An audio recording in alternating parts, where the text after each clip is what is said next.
Welcome to my channel. Don's TH Bukidnon. Please subscribe.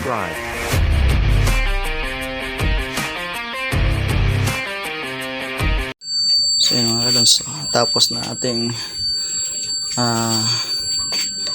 generator frequency. So ito yung antenna nya, dalawang antenna. Ito yung light, saka ito yung adjust nya sa volume. So Bluetooth po ito mga kadons. So galing sa cellphone yung frequency nya, then transfer dito sa ating locator.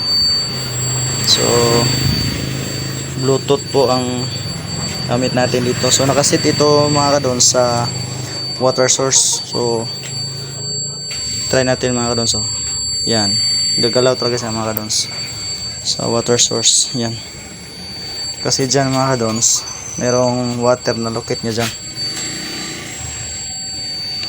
Pag sinasabi nating water source mga kadons, so yung water lang talaga na yung galing sa ilalim na malakas yung kuan ba, yung kuan niya, yung source niya mga kadons. So hindi siya maglulukit ng yung kahit isang baso lang tubig, hindi niya kayang masagap yun mga kadons. Yung nasa ilalim talaga yung source talaga. Yan mga kadons. Yan.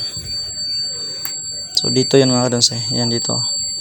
Ito yung masagap na niya, yung parang kuan ba, tubod, yung tuburan. Dito yung malakas na frequency ng water. So medyo maliit lang siya mga kadons. Yan. So yan lang siya.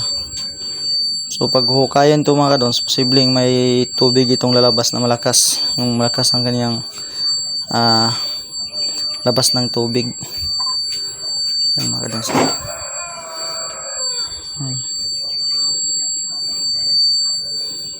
Yan. So try natin sa tunnel mga kadons.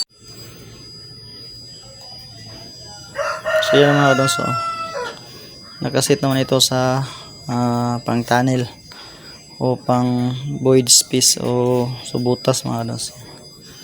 Yan. Gagana talaga siya mga kadons. Yan. Kasi dyan mga kadons, sa hiniga ng pusa, butas ang ilalim yan. So try natin lapitan mga kadons kung mag-ikot pa siya. So yan mga kadons, iikot talaga siya mga kadons. Yan.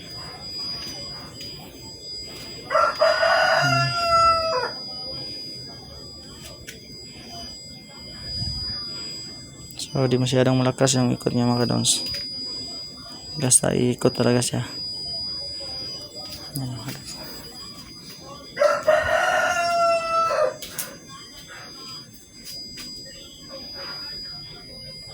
Babalik siya mga kadons.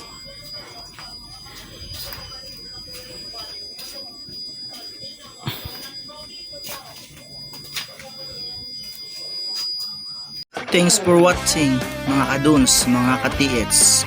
God bless us all.